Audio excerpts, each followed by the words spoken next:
Welcome to rSlash Am I the Butthole, where OP's brother-in-law really likes kids.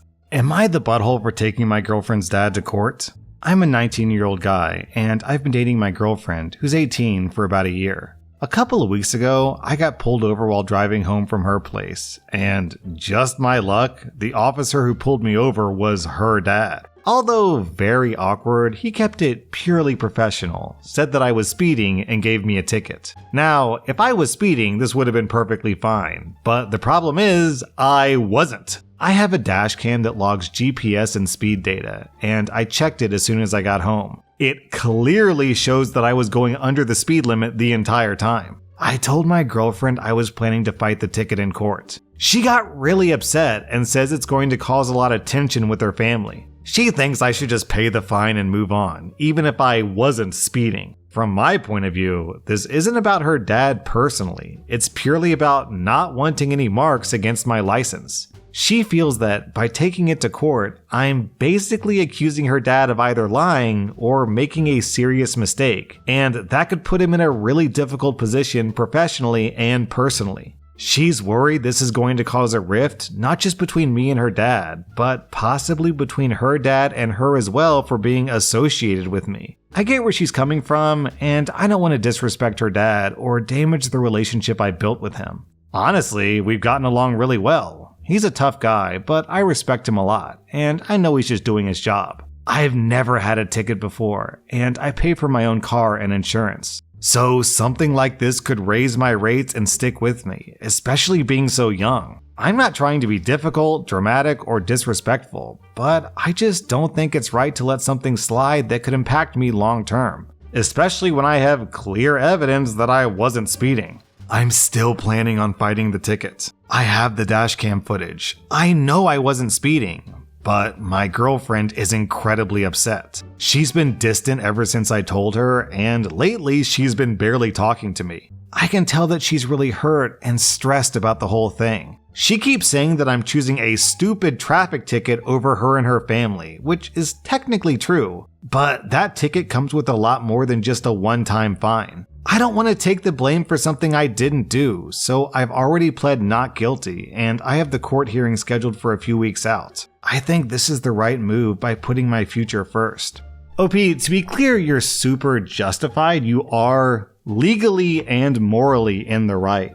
But if you take this path, which I believe you should, don't expect your relationship to survive. I think your relationship is too young, and your girlfriend is a little bit too, stupid? Selfish? Self-absorbed, that's what I'll say. She's too self-absorbed to see the big picture here and realize that you're right, so I just can't imagine your relationship surviving. It's also interesting that she thinks you're the bad guy for fighting the ticket, but she doesn't think that her dad is the bad guy for writing you the ticket in the first place, especially if it's a bogus ticket. Also, OP didn't mention if he and his girlfriend actually discussed if it was a bogus ticket, which makes me think that his girlfriend didn't even ask. So she just automatically picked her father's side, which isn't necessarily wrong or bad in a one-year relationship. Like I said, these two haven't been dating for long. But it should give you a pretty good indication of what your future relationship is going to be, where you're always second place compared to her family. Also, I can't help but notice one little detail is that OP got the ticket while he was leaving the girlfriend's house. So I have to wonder if the girlfriend's dad intentionally followed OP so that he could give him a ticket. You guys think so? Kind of strikes me as like a power play type situation. OP, you get 0 out of 5 buttholes. I'm giving the dirty cop 2 out of 5 buttholes and the self-absorbed girlfriend 1 out of 5 buttholes. Am I the butthole for grounding my stepdaughter for selling my formal dress? I'm a 37-year-old woman and I have a stepdaughter, Amy, who's 16. Amy was looking for formal dresses, and I mentioned that I have my old formal dresses. She picked my old prom dress to wear, and she kept it in her wardrobe since wearing it at prom. I don't fit in my old dresses anymore, and I kept them and some other clothes to hand down to my kids. However, I have 2 sons who aren't interested. Since my nieces, who are 15 and 13, are interested in my clothes, I plan to give them the rest once they were old enough to fit them. Amy left her earbuds in her sweatpants pockets and turned on the washing machine. When she asked for new ones, me and Dad told her to save up to buy new ones. She works part-time, as she wanted an expensive brand new pair and not the wired earphones that I'd offered.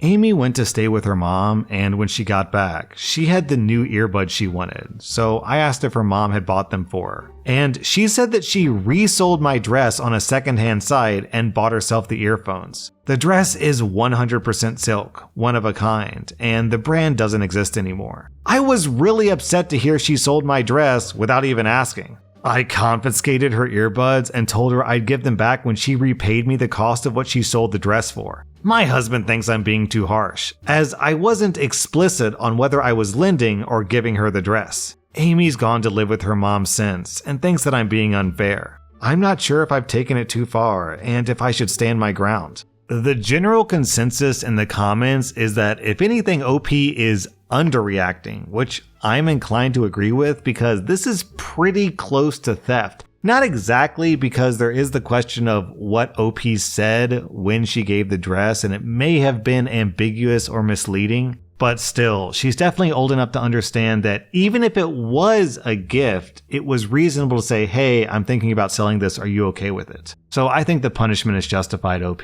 I'm giving you 0 out of 5 buttholes. I'm giving Amy anywhere between 0.5 to 2.5 out of 5 buttholes, depending on the actual conversation that happened between OP and her when she gave the dress. Am I the butthole for exposing my sister's fake cancer to our parents after she refused to come clean herself? I'm a 34-year-old woman, and I just found out that my 31-year-old sister, who's been telling my whole family she has cancer for the last 8 months, has been lying. She shaved her head, said that she was doing chemo, and had our parents move in to help her through treatment. I started to have doubts when, besides also staying out late relatively frequently, she would never let anyone attend appointments with her. And she clearly had way too much energy for someone going through aggressive chemotherapy. Last week, I ran into the office manager of my sister's oncologist at a coffee shop. It's a small town. I casually mentioned my sister, and the office manager was confused. She had no idea who I was talking about. I did some digging through doctors and spoke to my sister about what I learned, and she broke down and spilled her guts. It turns out she fabricated the whole story because she was in over her head with debt and wasn't able to afford her apartment anymore. The cancer story got our parents to move in, and she could then stop paying her bills. I was furious and told her she had 24 hours to tell our parents the truth or I would. She asked me not to tell them because it would ruin her relationship with them. She didn't tell them, so yesterday I took everything to our parents. Our parents are heartbroken. My sister is acting like I had no right to out her, and she didn't even say this to our parents. She was going to stage a miraculous recovery next month. She said that I ruined her life and that families should be trying to defend each other rather than expose each other. Yo, just a sea of red flags out of OP's sister. Lying, manipulation, manipulating grief, manipulating fear, gaslighting, guilt trips. Not to mention just lies on top of lies on top of lies. OP, you gotta cut this lady out of your life. She's a nut job. OP, you get 0 out of 5 buttholes. I'm giving the sister 3 out of 5 buttholes. Am I the butthole for not disclosing that I'm not Christian? To preface this, I do commissioned artwork, and I don't discriminate against any subject unless it's racist, homophobic, otherwise hateful, or sexually disturbing. I did a commissioned art piece with Christian iconography, a beautiful ornate cross, a saint, and scripture in calligraphy. The client was happy with my work, paid me, and then asked me what my favorite scripture was. I was honest and just said, oh, I don't really have one because I'm not Christian and wouldn't really know which ones I'd like. He became upset and told me that he felt lied to because I've posted artwork of Christian subjects before and he assumed I'd be Christian. He said the art doesn't hold the same spiritual value because it wasn't made with faithful intention. I was kind of unsure what to say. I said, I'm sorry you feel that way, but I do artwork for everyone, and I'm open to doing Christian artwork because it's for the client, not me. Should I be disclosing if I don't share a certain faith when commissioned to do artwork for it?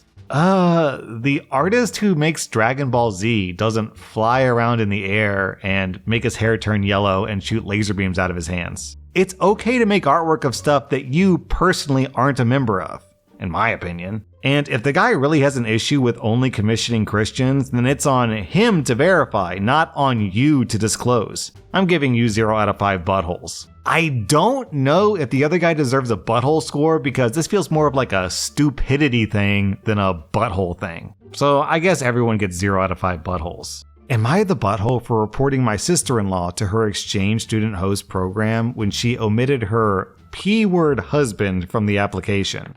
I don't feel like I did anything wrong, but I have several family members cutting me off right now. My husband's brother, Sean, has 2 felony arrests, one in 2019 and one in 2023 for possession and distribution of child P-word, which I cannot say on YouTube. He was fired from his teaching position at high school for alleged inappropriate contact with a female student. He's had inappropriate relationships with underage girls online throughout the entirety of his 15-year marriage to my sister-in-law, Anne, including immediately after they were married. My own daughter, when she was 5 or 6, one time when we were all together as an extended family, came running upstairs from the basement where she had been playing and said, "Oh, Jesus Christ." You guys, I've got a 4-year-old daughter. This post is I can actually physically feel my heartbeat accelerating on this one. This is giving me anxiety. The daughter said, "Sean told me to touch his worm. We all stilled and questioned him, but he said that he was mistaken. We questioned my daughter separately away from him, and we were satisfied that she was okay, but after that, we never let any of our children be around him alone again. I would like to be clear, I was a stay-at-home mom and no one watched my kids but me, so he was never a caretaker for my children at any point. This is also why we've never allowed away sleepovers. Sorry, not sorry." Sean also took inappropriate photos of his wife's then 10-year-old sister when she was sleeping when she visited them. After the last felony arrest, Anne divorced Sean for legal protection because she's a teacher. Except they never stopped living together and she never changed her name. Nothing changed. He also never got any consequences, just financial. He lost his job, but that's about it because my in-laws basically footed the bill. He didn't even have to register as a sex offender. Okay, but here's where people are mad at me, and I ask, am I the butthole? Anne posted in our local moms group and on her Facebook wall that she's hosting a foreign exchange student for the summer, and would anyone else be interested? My head just about exploded. My family hosted the year before last. You need to have a kid near the same age as your own, and be able to pass a background check. I knew Sean could never pass one. So how in the world could they host? My husband immediately called his parents. They happened to have both Sean and Anne's 2 kids there who knew nothing about the exchange student and were stunned as well to hear about this. They knew of no plans to have Sean stay elsewhere during the duration of the summer. I asked the local coordinator at the exchange to contact me. He told me that Anne had only put on the application herself as the adult. Having been through the process before, you have to put all adults 18 plus in the household on the application. I told her that, unfortunately, Sean could never pass a background check due to his felony arrest for child P-word, and that he lives with her 100% of the time.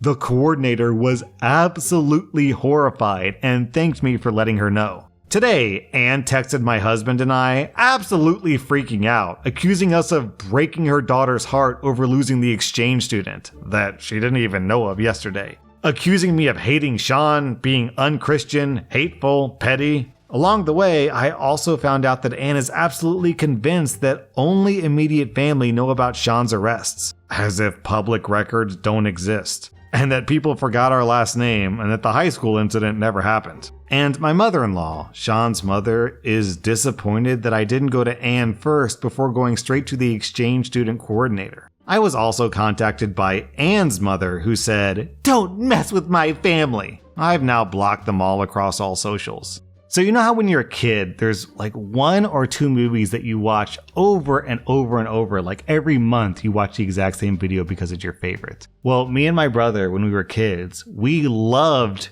Tremors and Tremors 2 and even Tremors 3. It was a sort of like thriller action movie set in the West of like these underground worm monsters that preyed on locals, and then the local heroes had to fight off the monster worms. And in the second movie, there was this character named Bert who's like a kind of prepper gun nut. And in the first movie, the worms are only underground, but in the second movie, they kind of grow legs like T-Rexes and they walk around on top of land. And it's a surprise to all the heroes who fought them off in the first time. And once the heroes discover this information, Bert manages to survive a confrontation with these monsters. And he says this line that my brother and I quote to each other all the time. I feel I was denied critical need to know information. And that quote, it just keeps bouncing around in my head because I think that's how the coordinator feels. I think that's how the young, vulnerable 16-year-old girls who would apply to this position would feel. This is very, very useful information. And OP is doing a public service protecting people by giving this information to these people. You know, at this point, you have to assume